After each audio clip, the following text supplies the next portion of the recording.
что ты тут лазишь? Что ты себя примеряешься? Послали, так руби. Маловато, понимаешь? Маловато будет. Я считаю, что срубленную каждый год ее как бы постоянно рубить, это вырубает и вырубает. А искусственно, если бы ставишь.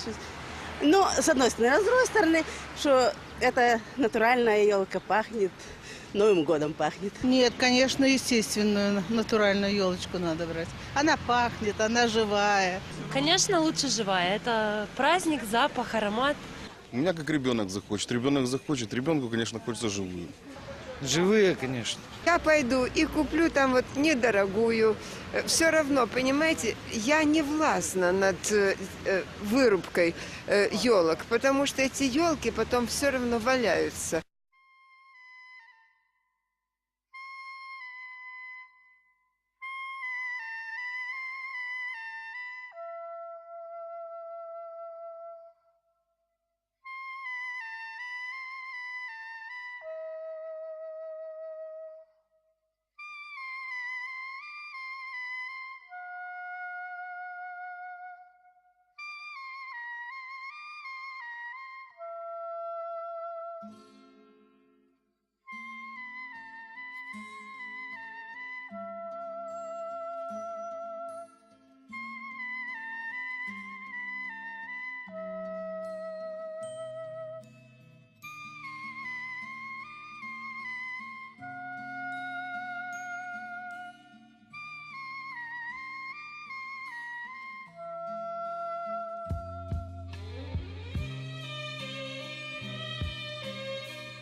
Маловато!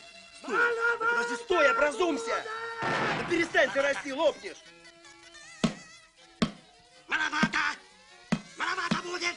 Маловато! Ну что, достукался, да? Ой! Ну, Зайчик!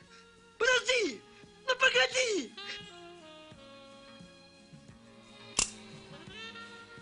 Ни елки, ни зайца, ничего.